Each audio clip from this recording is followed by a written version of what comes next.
This is a moment that has changed the whole course of my life. I told myself, okay, if I can finally find relief after all these years, there is something to this osteopathy practice, and that there's hope to help other people who are still suffering. Are you ready to transform your health journey? Welcome to the Holistic Podcast, where science meets holistic wellness to help you take control of your health. I'm Lianne Balazsi, an osteopath with a background in psychology, athletic therapy, and occupational therapy, here to guide you through practical ways to feel your best without relying solely on doctor visits or prescriptions. Join me each week for deep dives, expert insights, and real-life wellness experiments as we explore the powerful connection between body and mind. Whether you're new to holistic health or just looking for fresh perspectives, you're in the right place. Let's start unlocking your healthiest, happiest self together. This is the Holistic Podcast. Before we dive in, a quick reminder. I'm an osteopath, not a medical doctor, and this podcast is for informational purposes only. The content shared here is based on my personal experience and education in health and holistic wellness. It is not a substitute for professional medical advice, diagnosis, or treatment. Always consult a qualified healthcare provider with any questions you may have about your own particular situation and your health. Okay, now that we got that out of the way, let's get on with the show. Welcome to the Holistic Podcast. I'm your host. My name is Lianne, and I'm from Montreal, Canada. And we're going to dive right into our very first episode. So thank you for joining me. Your support means the world. I know your time is limited and you can be spending your time listening to any other podcast. So the fact that you've chosen to have me in your headphones today, it means the world to me. First, we should start off with maybe who I am and why you should listen to me. And then we can get into more of what you can expect in the podcast and what kind of topics we'll be covering. So who am I? Well, I work as an osteopath here in Montreal. So osteopath does not mean osteopathic doctor. In the US, when you have a DO next to your name, it means that you are a doctor of osteopathy. And you'll probably consult some medical doctors in the States and they may have a DO. You can even be a surgeon with a DO next to your name in the United States. I do have a DO next to my name as well, but it is of the Quebec category. And that means I'm an osteopathic manual practitioner. So I stay to manual therapy, all within respect of osteopathy's manual techniques. So I practice as an osteopath, but it's not the first healthcare degree that I ever received. I started off knowing I wanted to help people in the health space, but not sure what. I was kind of a lost soul, not knowing what I wanted to do for my career, but I always knew I wanted to help people. So I went on to get a degree in psychology, thinking the brain is a fascinating thing. Human behavior has always been something that I'm really fascinated with. But then I realized I didn't necessarily want to become a psychotherapist. So I went back to school and I got a degree in athletic therapy because then I said, oh, no, I want to treat the body. I want to help people with their injuries and their aches and pains. I'm an athlete myself. So I thought of maybe treating with manual therapy like a physiotherapist or an athletic therapist. So I actually got a degree in athletic therapy and I still wasn't happy. So I was like, okay, let's go into some research. So I went and got a master's degree in occupational therapy, and that was more of a hospital setting. And it was actually a very wonderful degree, but I was still not sure. I was kind of getting away from the manual therapy that I enjoyed doing with athletic therapy. So a little lost, I kind of navigated my way into osteopathy through recommendations from different friends. And that's when I never looked back. I can dive more into the details of why osteopathy became my final choice. But to keep the flow going of why maybe you would want to listen to this podcast, I'll move on. So I have seen a lot, and I have had a varied clientele in my 10 plus years of practice as an osteopath. I've treated everything from athletes to women, to kids, the elderly. But my real bread and butter has really become two categories. I really tend to be helpful with people who suffer from post-concussion syndrome. And I also have developed a bit of a specialty with helping women who suffer from chronic stress. Usually these are women who are very high performing and they've accomplished a lot in life and they want to keep going, but they're starting to burn out for whatever reason. I've started to notice a lot of different patterns in the body through different courses and teachings I've taken through mentors of mine, but also just in my clinical practice of seeing and observing and what techniques actually work to support these women in a more stressful moment and how to get them more optimized and to help accompany them back on their journey to feeling more like themselves before they start to burn out or start getting really severe hormonal dysregulation. So that's one of the reasons I really wanted to start this podcast, because I started noticing the topics around everything I cover when I'm in clinic with my clients. It becomes overwhelming, the information that I might be throwing at them. So it's one thing to come to see me in clinic for an hour and get an osteopathic intervention, but it's a whole other thing for all the steps a client has to take once they leave the office. It's not just you show up, I do what I do, and then everything's going to be right as rain. There's really a lot of self-care methods you need to do once you leave the office that you should be implementing in your everyday life that will help support. And I'm not talking about taking pills. I'm not talking about having to meditate daily, even though that might be a good step for you. But it's really slowly starting to get more in line with what works for you in order to help you relieve pain and stress and live a more energetic life. So if that all sounds interesting to you, we're going to cover a multitude of topics along those lines, where it's not only going to be me, it'll also be with other experts that I invite on the show to help clarify from their point of view, from their expertise. It's not only going to be osteopathy based, even though that's my area. I don't want to just restrict to my wheelhouse. I would love to invite new people to come in and have a fresh perspective from other interventions that they may use. So, for example, even in my own life, like I've had a lot of aches and pains, I've had a lot of injuries, and I don't just do osteopathy to help support my health and well-being. I've taken on things like acupuncture. I've gone to see traditional Chinese medicine doctors. I've had to go to physiotherapy, and sometimes I do need the support of my doctor, if not just to get blood work done to monitor my progress. So this really is going to be a show about not just listening to me talk about what I think is right for you. It's going to be really about showing all the different options that are actually out there and for you to make an informed decision for yourself on what you feel is the best fit in order to optimize your health and wellness. So that being said, I think it is a good idea to dive a little bit deeper in my wheelhouse today, because you are just going to deal with me today on this first episode. You can get to know me a little bit better. And I figure I should talk more about what my area of expertise is. So I thought today I would educate you a little bit more on what osteopathy actually really is, because I'm not sure about the rest of the world where you may be living, but in Quebec, Canada, there's only about 29% of the population who've actually gone to see an osteopath for their ailments. So it's not bad, but I still have on a very regular basis people who come to see me for the very first time. It's their first osteopathy experience, and they actually have no idea what we do. So I figured I could just condense this whole thing into one episode and explain to you in a nutshell what it is I'm looking at, what we do, what we're looking for, and how you can optimize this for yourself and really be able to communicate better what you need from an osteopath in order to optimize your well-being.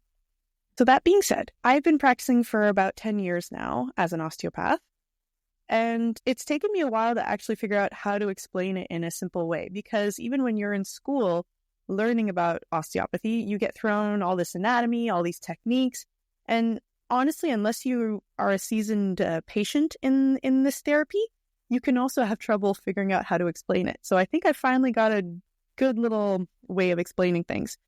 So the title, the name osteopathy, actually comes from the root of osteon, which means bone, and it also comes from pathos, which in Greek translates to suffering, but in Latin can translate loosely to pain.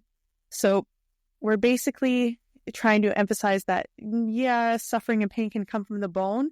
That's a bit of a superficial way to look at it. It's really to say more your structure. Your anatomical structure can be the source of your suffering, but also of your deliverance from that suffering. So osteopathy actually found its roots in the late 1800s, and it was founded by Andrew Taylor Still, who was actually a doctor in his time in the United States. And he actually lived through a pretty intense time in life where, there was a lot of disease. People were dying from pneumonia. We were blessed in this day and age to be able to have so many different medical interventions to help us overcome those things. But in his day and age, it got a little intense. Like, he lost his wife from complications in childbirth. And then he lost 3, I believe, of his 4 children to complications relating to spinal meningitis and pneumonia. And it took pretty much a bad toll on him. You can only imagine. This guy believes in medicine. He believes in the act of healing people through medicine, and medicine kept failing him. So it got to a point where he decided, I'm going to dig deeper and go see how I can find the actual source of disease in order to help heal. So pretty intense statement, right? Basically, when it comes to osteopathy, he really believes that all pathology comes down to anatomy. So, in other words, if your structure is functioning well, then disease won't be able to proliferate. So it won't be able to take advantage of the malfunctioning area and expand. Very intense statement, but this is where he's coming from. So just bear with me, all right? It doesn't mean every osteopath believes 100% that if you're perfectly unblocked somewhere that you won't get a disease. That's not what I'm saying. But this is where our roots come from. Did Andrew Taylor Still end up proving this to be true? Not sure. But it does bring a lot of optimized wellness and health benefits in other ways. So let's dive in a little further. So he chose osteopathy also because he was coming from an era where heroic medicine was really intense. Like, you're basically trying to shock your body back to health. And this type of medicine, in the end, wasn't doing anyone any favors. He was watching a lot of his patients suffer under these heroic methods, some of them being techniques like bloodletting. So that was the philosophy that if you drain someone's blood enough, the disease will spill out. But then people start suffering from anemic reactions or too much blood loss.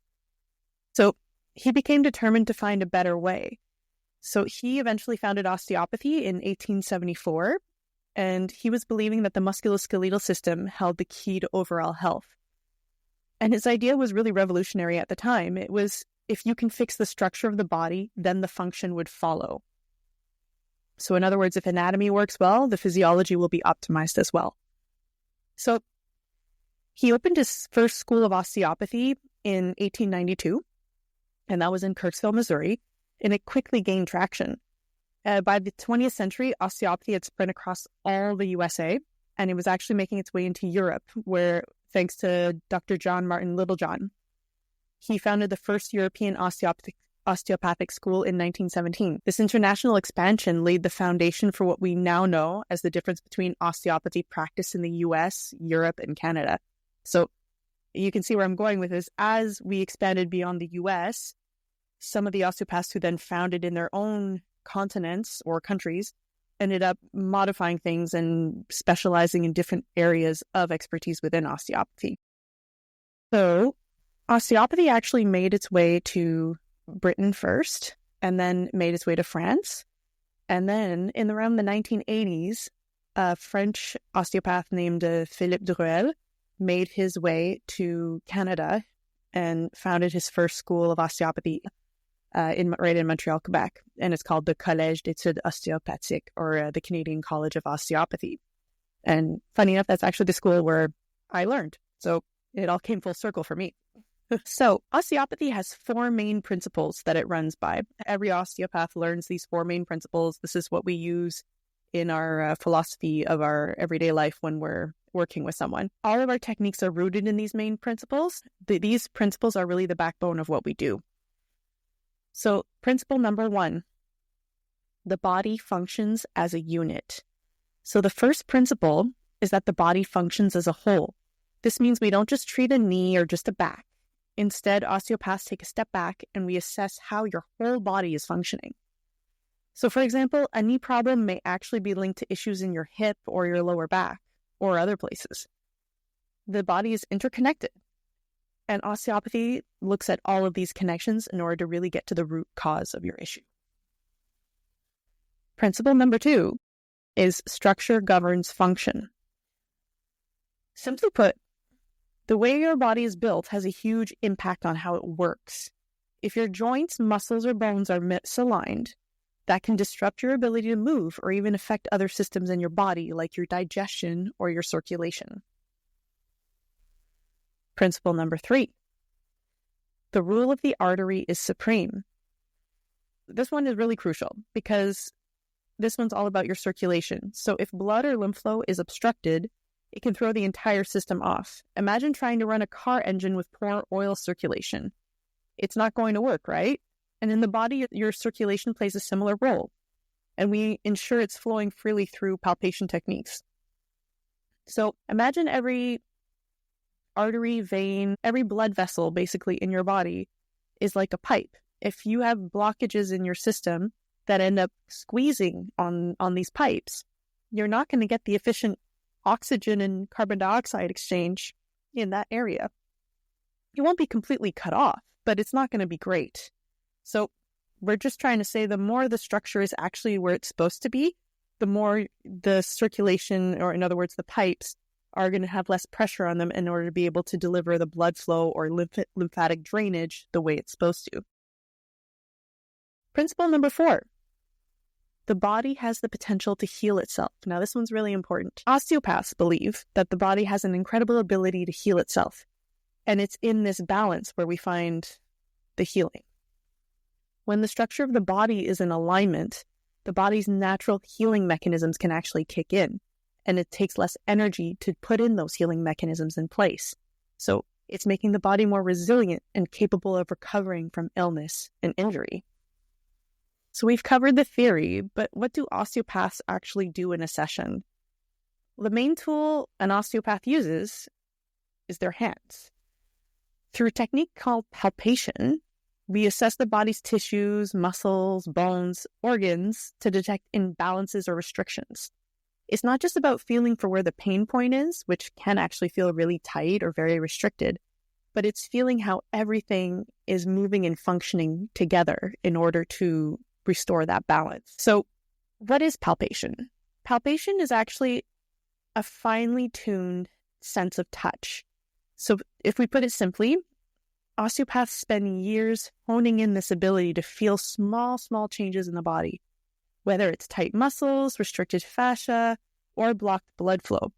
Do we actually feel the blood flow not happening? No, but when there's restricted blood flow, everything just feels tighter in general. The goal is to identify and address the root cause of the discomfort and not just the surface level symptoms. So then we use these hands-on techniques, and these techniques can vary, but osteopaths might be using stretching, gentle manipulation, even craniosacral therapy in order to adjust the body and bring it into alignment. It may look light. Like, honestly, sometimes you might be in a session and it feels like they're barely touching you. And they're very subtle movements at first, but when the body responds, the relief can be really immediate and profound. You might get off that table and feel 10 times lighter than when you walked in, and you'll wonder why, but it all comes down to really targeted palpation. And it takes years and years to perfect. I know for myself, when I first started, coming from an athletic therapy background where you always had to press and pull and tug, and like my thumbs would kill me in that career. I couldn't do it long term because I pressed so hard and it would hurt my joints. It was quite refreshing but takes a lot of patience to also learn how to take a step back from all that pressure and just have your hand on someone and let the information come to your hands And that's really what they're doing when they're palpating you. So what happens when you go in for an initial consultation? Usually the first time you see an osteopath for the very first time, of course, they introduce themselves, they walk you in, and they will spend possibly up to 50% of that first meeting talking about your whole medical and physical history. Not necessarily because they want to imitate being a doctor, but it's really to get an understanding of what your body has been through in your lifetime to help get to the more root cause of why your symptoms are expressing themselves that way today. And for sometimes it's very clear and simple. Someone comes in, they twisted their knee playing soccer, they had a plant with their cleat on some turf and they twisted, and now their knee hurts. Sometimes it's just that simple. Other times there's no injury to the knee at all, and now they actually, just over time, noticing as they're doing their workouts or going for walks, that their knee is unbearable. So those are two really different situations on why you'll go see an osteopath, and it's two different plans of intervention from an osteopath. So once we get your whole history down, and sometimes it's invasive, or it can feel invasive because we'll be asking details that you'll go, what does that have to do with anything? But everything has everything to do with everything. That's basically what we say. So once we gather the info we need, we move on to the physical assessment. And that's where we do a very global assessment. So even if you're, say, coming in for that knee, I might not touch your knee for 20 minutes into the intervention because we got to check your posture of standing. We got to see how you're sitting. One of the things that is very important for us is to see how your spine moves, and also if your pelvis is well aligned, and also to see if you have any tensions in your neck. There are certain checklist points in an initial consultation that we really need to cover before we can start diving any deeper into your actual complaint. And it's not to frustrate you. It's not to drag you in for multiple appointments. It really is because if we don't cover those main points, then I can go and pitter-patter around the area that bothers you, but you'll probably feel good for 2-3 days because, I touched your pain, I made you feel seen. But after 2-3 days, your pain will come back exactly as it was, and you'll tell me I did nothing. So, in order to avoid all that, and to avoid the debate of whether an osteopath actually did anything or not, we go through our whole global assessment, and we either hone in on, say, the knee, that was your complaint. So if it was really the primary cause of your pain, we go into intervening with the knee. And then if your knee is actually a compensation, we go and dive into the root cause. And if the knee is still needed to be addressed after, we go and address the knee afterwards. So as you can see, most treatment plans are really tailored just for you. And it's not just in that one appointment. It's really every single time you come back for a follow-up, we don't just assume it's exactly the same. We have to reassess you every time because every treatment with the same person will be very different. It really keeps our days interesting because every single person that comes through my door, I could have a day where it's all people who have a shoulder complaint. And that's actually happened. I have theme days where people come in and it's always my shoulder hurts. And I will step out of there and I will have, say it's a day of 6 patients, or say it's a day of 6 clients. I will have a day of 6 shoulders, and there will be 6 different reasons why that shoulder hurts. And I can dive into all that in maybe a future episode if that interests you. But no treatment is the same. Sometimes we repeat similar techniques because one area might need it more, but it's very rare that you will do the exact same treatment every single time you see me.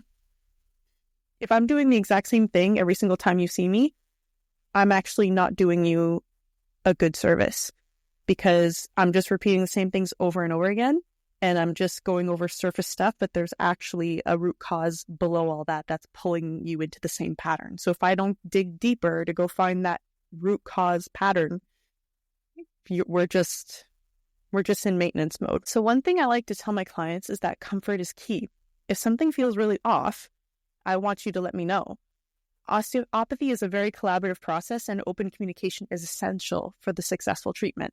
So it does happen sometimes where I'm treating somewhere and all of a sudden they'll say, oh my God, I don't know why you're at my neck, but my hip just started killing me.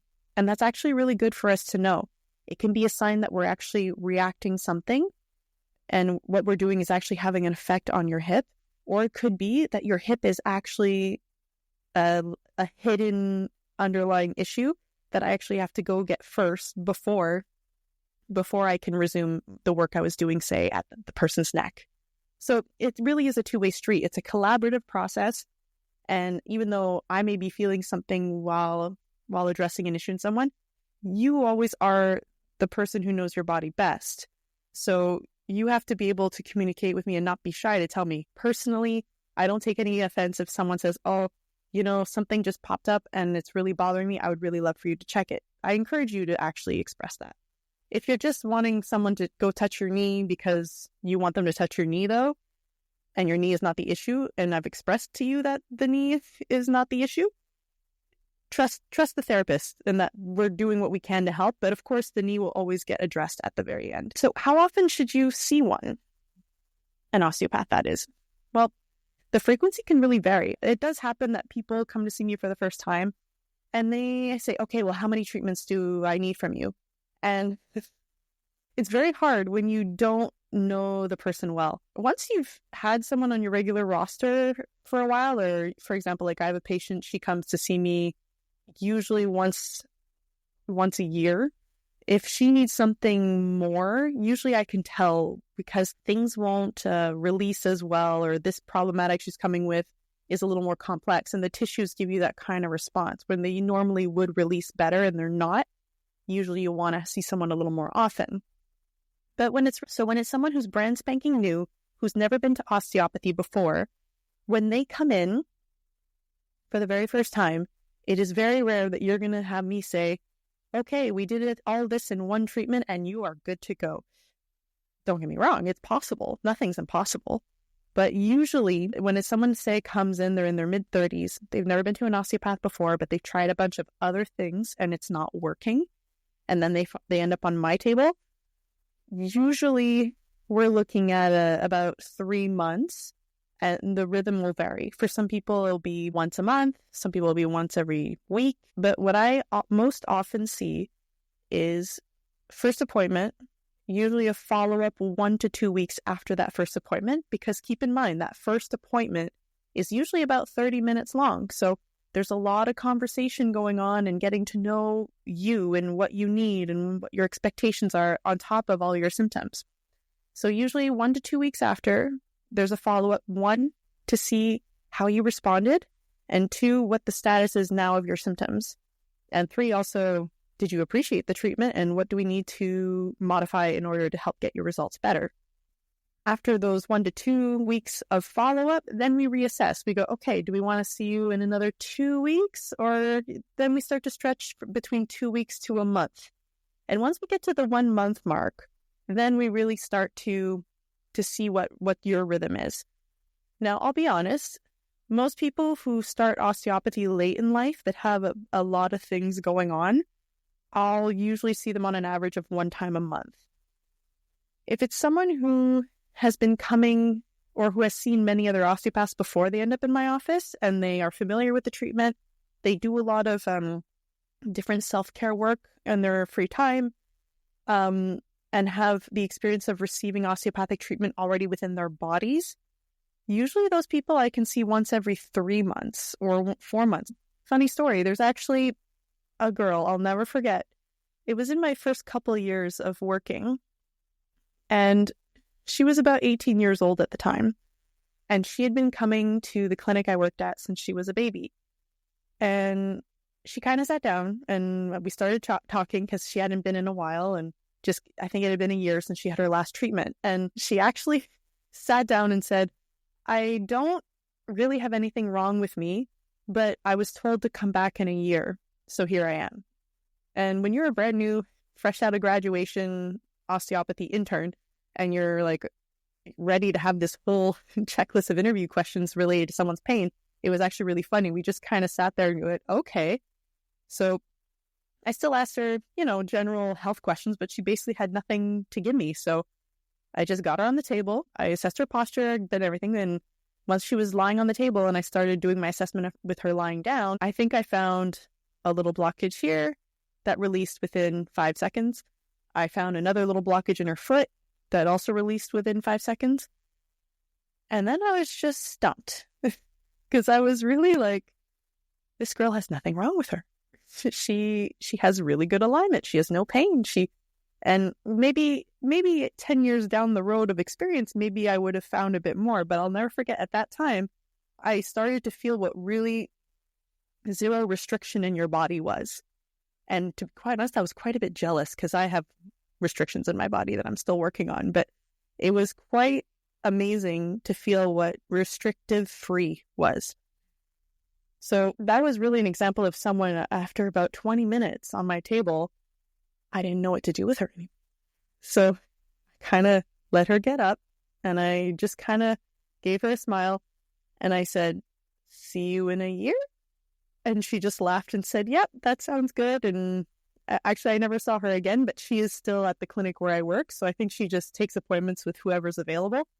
But yeah, it just goes to show that depending on how often you have been in the past and how often you go now will really dictate how much you will need it. So the simple question of how many sessions do you think I need is not actually an easy question for me to answer. But as, you know, we dive in and explore how your body responds to things, usually gives me a better idea of what rhythm you'll need. So who should see an osteopath? It's quite versatile. People of all ages come.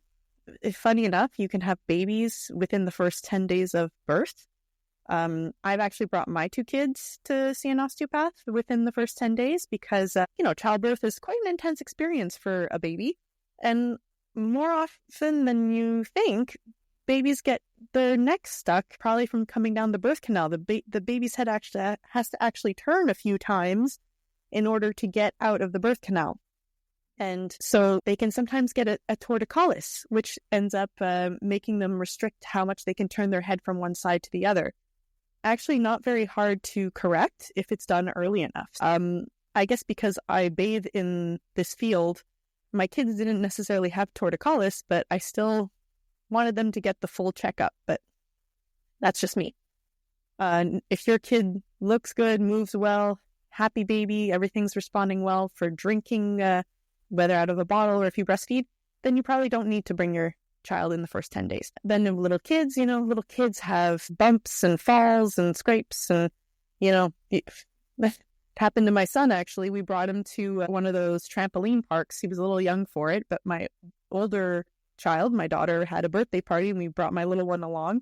And, you have a collision with a bigger kid and get little bumps and injuries. So osteopathy's been very helpful for my kids when they have a lot of falls and they start expressing little discomforts.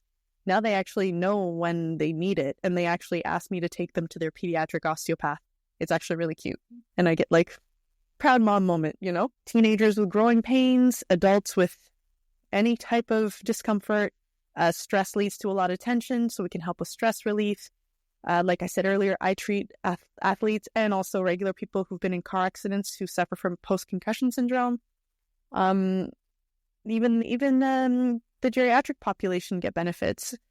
I'll be honest, in the geriatric population, it's going to be very, very hard to reverse completely a problematic. But I do have a lot of clientele from the geriatric population come to see me, and it just helps keep their symptoms under control. It helps it from getting worse. I'm not saying it's not impossible.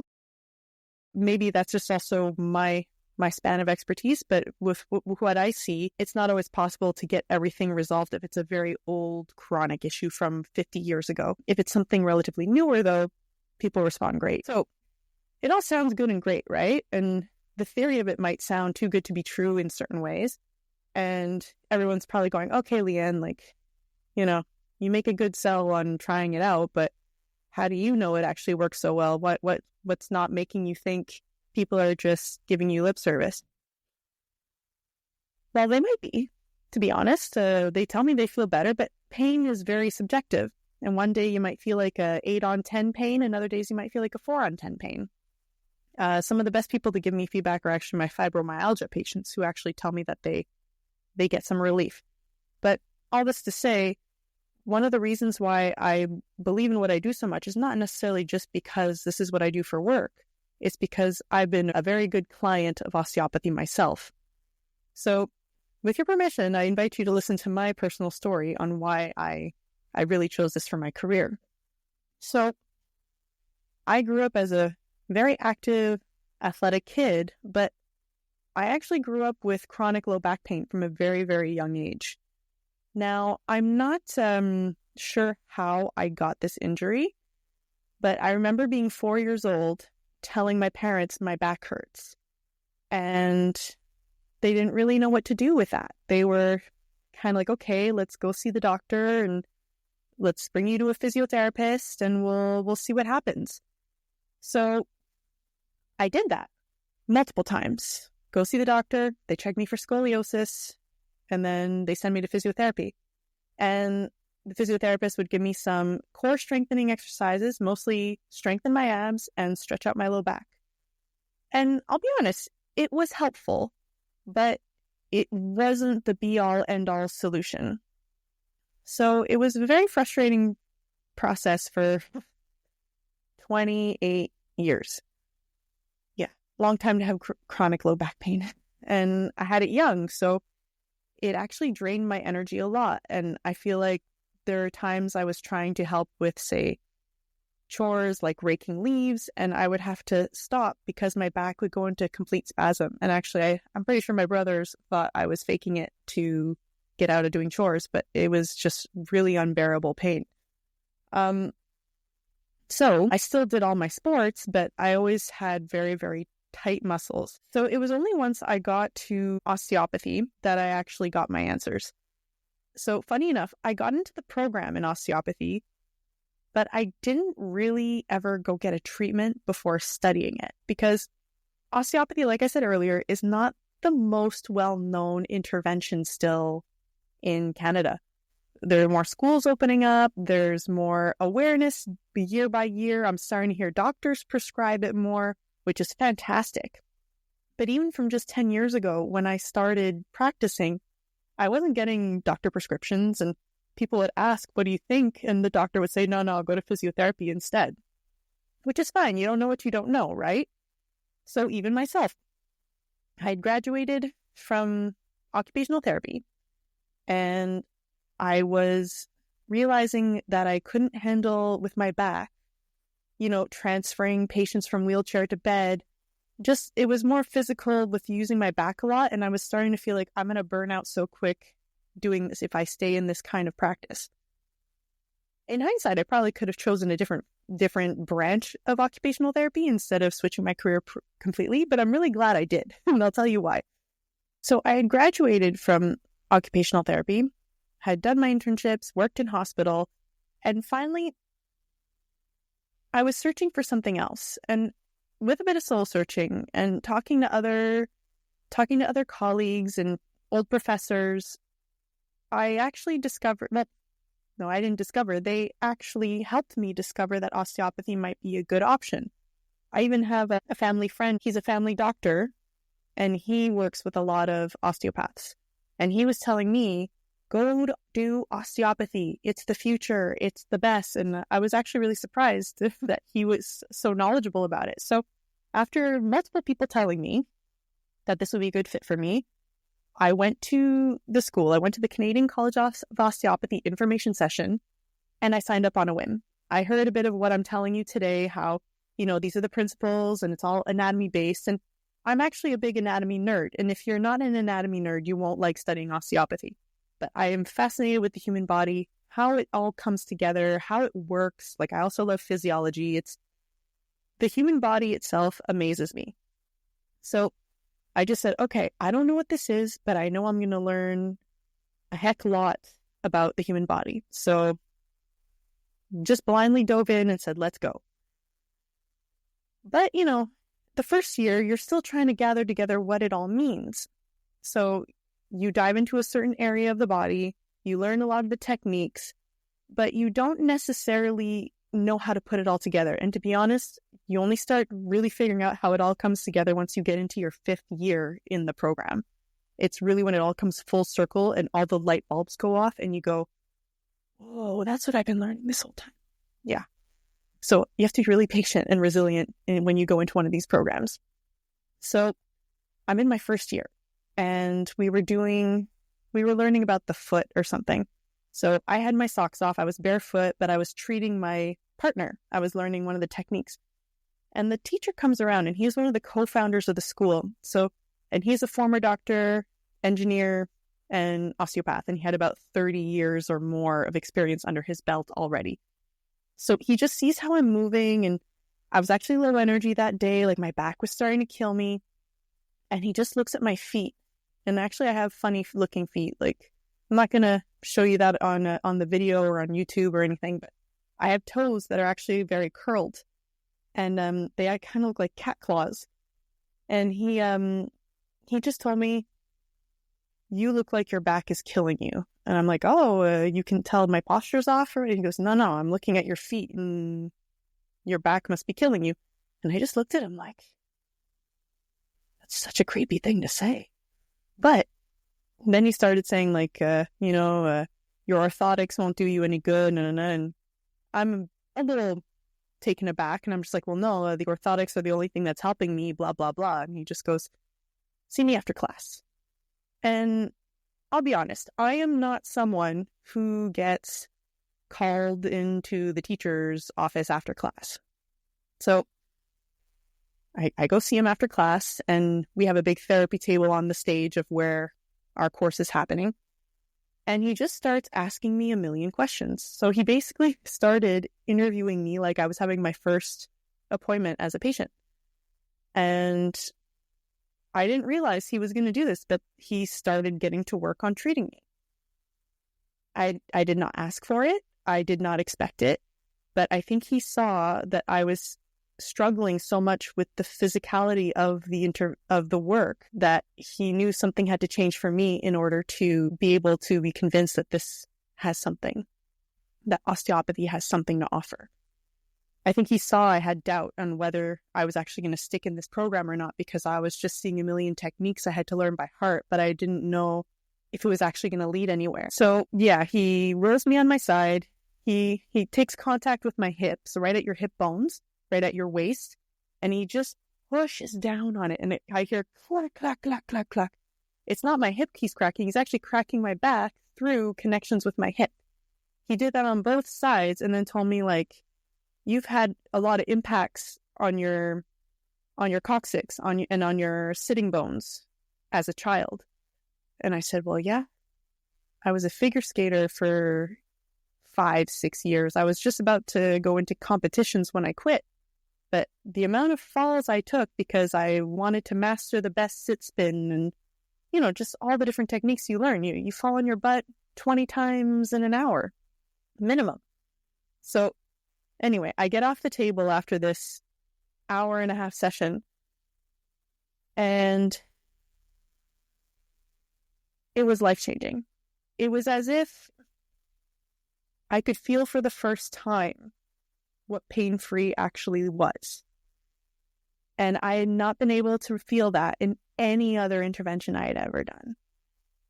Whether it be massage, physiotherapy, stretching, strengthening your abs, it wasn't it. I had legit structural blockages in my body that no matter what I did, I could not get my muscles to relax. My muscles were on complete defense mode the whole time. So I get up from the table. I'm very euphoric looking. My eyes are as round as golf balls. And I barely can say anything. I'm just shocked. And he basically says, "Have a good night. See you tomorrow," because I had more classes tomorrow. So it's the middle of February. It gets dark at, 5 p.m. because it gets dark and cold in February here in Montreal. And I'm taking the bus. I kid you not, I was sitting on that bus and I looked like the crazy girl on the bus because I had my eyes wide open, the biggest smile on my face, and I was telling people what a wonderful day this is. Now, you can understand that not many people think at 5 p.m. when it's pitch black dark in February that it is a good day. I think it was a snowstorm and it was like -20. It was really, but for me, It was a wonderful day. I was sitting and my low back could actually touch the back of the chair. Normally, my spine was so curved tight from the muscles, I never felt what the back of the chair felt like. So I looked like the crazy girl on the bus. I looked like I was on drugs. I looked like I was going to start singing or something. No one sat near me, and that bus was full. It's actually quite funny to look back on that now. So I get off the bus, and from the bus, I'm walking home. And then all of a sudden, I also look like a crazy person. Thank goodness there was no one around. I start crying from joy because as I'm walking, my muscles are releasing more and more and more. And I just can't believe I never found anything else that could help me like this before. So as I'm walking home, this is a moment that has changed the whole course of my life. I told myself, okay, if I can finally find relief after all these years, there is something to this osteopathy practice, and that there's hope to help other people who are still suffering. And I made a vow that day that I would never look back, and that this would be part of my life's purpose, is to help others feel the relief that I just felt. So it's been about 12 years since that moment.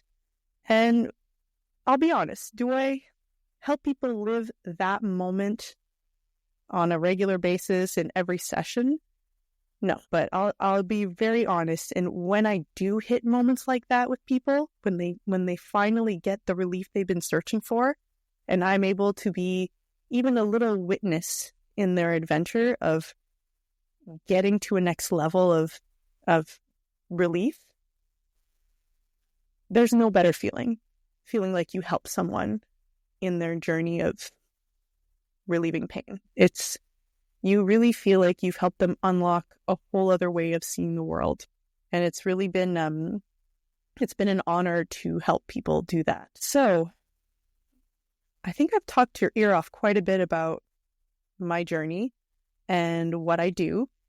And I hope it gives you a bit of insight into what osteopathy can offer you. Depending on where you live, I don't know what kind of availability there is to see an osteopath, but definitely if you're in Canada, you can always look one up. I'm going to add in the show notes a resource where you can find an osteopath if you're in Canada who is actually accredited with a legit organization. I'll be honest that in Canada, it's not a fully recognized profession, but if you catch the right one, you won't care because they can really help you. And to be honest, the recognition in Quebec is actually coming. We've gotten approval with the Office des Professions du Québec, and we are currently waiting for the Quebec government to finally sign the document to approve us as having our own organization, our own professional organization. And that'll be a great day because it will really help you get an understanding of who has been through an actual strong and rigorous training in order to help you with your symptoms. Because there are different programs that exist from just doing an online course and seeing one patient as a case study and then you can get your certificate, which is no bueno, all the way to the program I did where it was, when you put everything together, it was 4.5 years of full-time undergrad equivalency training and then another 2 years of doing advanced clinical work on top of doing research with a case study. And in the clinical work, you're also being supervised by someone who's been through it already. So there really is a difference in quality. So I will add in the show notes a resource that can help you find a good osteopath in Canada. If you feel called to try, I also created a quiz to help you realize if osteopathy is actually a right fit for you at the moment. I will also add that into the show notes where you can complete the quiz. Takes maybe 2 minutes and you'll know whether you should go see a doctor first, a physiotherapist, or an osteopath. And you can start your journey from there. So I hope this episode was helpful. I hope this episode also makes you want to come back for more. Next episode, we'll dive into some more topics about osteopathy, more specific to what I look for in a session. So please stay tuned, and thank you again so much for your time, and we will see you next time. Thank you for being a part of today's episode of the Holistish podcast. Ready to take your wellness journey further? Visit Holistish, that's holistic with an SH at the end, .com, to access our latest resources and wellness tools designed to support your holistic health journey. For holistic health inspiration and a behind-the-scenes look at integrating traditional wisdom with modern wellness, join our growing community on Instagram at the.holistish. If today's episode resonated with you, subscribe so that you never miss out on our weekly episodes, and leave a quick review to help other wellness seekers find us. Until next time, stay curious, stay balanced, and keep exploring what works best for your unique body and mind. Your health journey matters, and I'll meet you right back here next week.